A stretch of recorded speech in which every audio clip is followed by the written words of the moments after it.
Hey, this is Steve with Raybuck. The kids and I were just down here a little while ago working on a project, and it has nothing to do with cars. But after the fact, I thought, you know what, we should have recorded a video because I think other people would find the project interesting, especially if you have some younger kids. So what we were doing was making a baseball holder for the wall out of an old pallet. We have a ton of old pallets sitting around the shop, so I grabbed one and decided, okay, you know what, let's take this and see what we could do. The kids, two of my boys play baseball, so they always have game balls or they collect signed balls, autograph balls. You can do the same thing with a softball. My daughter doesn't play softball, but she's still like doing projects, so she came down and helped with it as well. So I'm going to show you what we did and the tools that we used, and just show you how easy it is in case maybe you want to do something for one of your kids or your grandkids or someone that you know. So here's what we did. We took an old pallet, again, that we had sitting around. There are pallets that have different widths boards. This one just happened to be a skinnier one, so the width on this board from side to side is 3.5 inches. A lot of the ones that you'll find, they might be closer to 4 to 5 inches, but there's still a lot that have boards that are 3.5. And you can see these boards are a little bit narrower, a little bit skinnier than some of the standard pallets you find out there. But anyway, you could do it with any of them. Baseballs are around 3 inches in diameter, so these boards at 3.5 work out perfectly for it. If you're building one for softballs, then maybe one of the standard size pallets with a wider board would be better. You can see right next to it we have a pallet buster. If you don't have one of these, it's not a big deal, but if you do have one, or if you're going to be doing a lot of pallet projects, I would suggest getting one. They're only, I want to say, like 40 bucks or so. You can get them on eBay. And if you had a pallet like this, you would just stick it, the pallet buster, over top of the side 2x4 and underneath one of the cross boards, and just pry up on it, and it literally just pops it out. Now you will usually still have to take the nails back out, but that's not a big deal. But it makes it so much easier to pop out. If you don't have one of these, you're not going to be using the full board, so you can either use a hammer or a hammer and a pry bar to take the boards off, or you could just get a saw and you can just cut right along the inside. You'll still have to take the nails out of the center and pry the center one out, but at least you won't have to do the two ends. So anyway, here are the rest of the tools. If you don't have a radial saw, like a chop saw or anything like that, you can use a regular circular saw. I happen to have this, so it just made it easier. It's a cleaner cut, made everything uniform, but a circular saw will work just as fine. Use a brad nail gun with smaller nails. I use the 1.25 inch nails. Makes it really, really easy and really, really quick to put it together. If you don't have one, you could hand nail it, or you could glue it.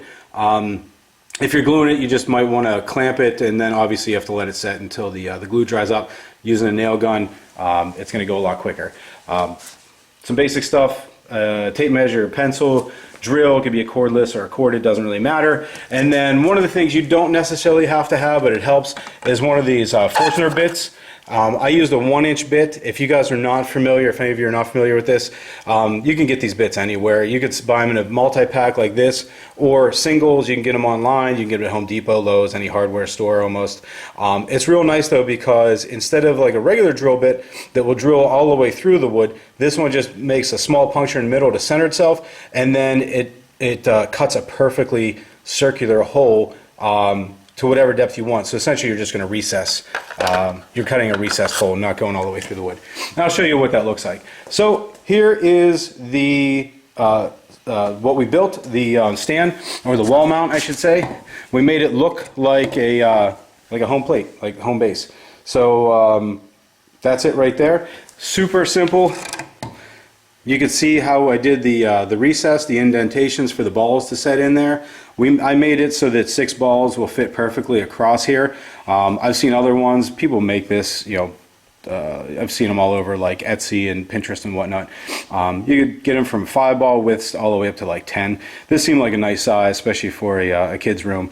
You don't have to, again, do the recess. I did it because I know my kids like to have everything be pretty uniform. So we did that. The balls sit perfectly in there without rolling off the shelf. I didn't do it on the bottom shelf just because I thought they might want to put baseball cards or something else in there. But the balls will still sit on there, and it'll be fine. So super easy. Again, using just one pallet, standard size pallet, like a 40 by 48, as long as you can get 5 or 6 decent boards off of it. I took 3 boards, I cut 3 boards, this one, and this one, all the same width. Those are 18.5 inches. So 3 boards at 18.5 inches. And then the side boards, the 2 vertical ones that you see here and on this side are 9.5. Again, just a regular square cut on the end, no angle, no 45 or anything. And then on the 2 bottom boards that angle in, I obviously did do a 45 here. You can see, I can't really see it here, maybe a little bit. I actually let it hang out a little bit, and then after the fact I just sanded that down to give me a flush edge. And then I did the same thing on this side. So I got a 45. I didn't finish sanding this all the way, but you can see part of it at least. And then out here, I just sanded it flush. So this first board on the left, I cut at 12.5 inches. So I did my 45, and then from the edge of the 45 down to the square cut here was 12.5. And then on this side, excuse me, I cut it at 45, and then down here on the square cut, I cut it around 13.25 inches. You can cut it and get it close, and then just butt them up and see what it looks like. You could always trim it a little bit. And then the last board in the center, excuse me again, was a cutoff board. I did a 45 on this side, a 45 on this side, and then I just used wood glue on either side of it and set that in. I just set it up like this and let the glue set up.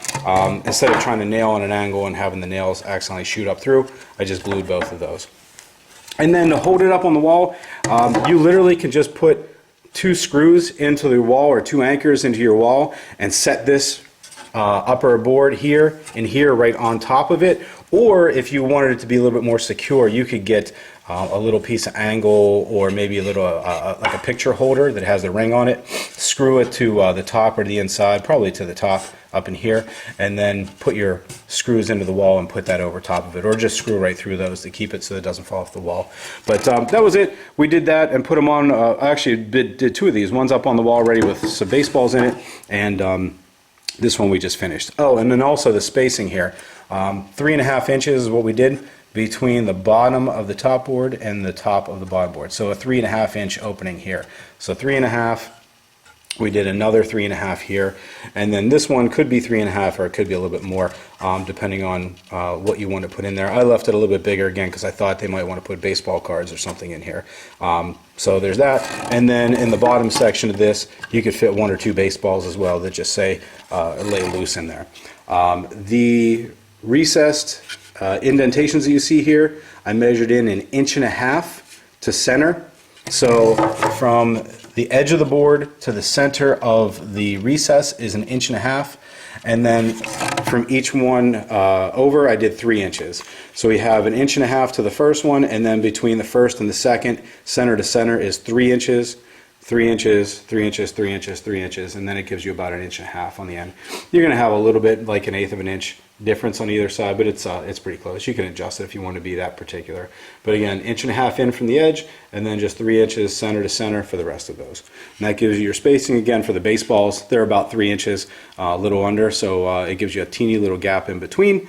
Maybe 1/8 inch or so in between, and it looks real nice when it's on the wall. So that was our project for the day. Again, just took an old pallet and made the baseball wall mount out of it. And yeah, again, like I said, if you want to do a softball one, just use a wider board and do the same thing. So good luck. Have a great project with your kids, and we'll see you next time.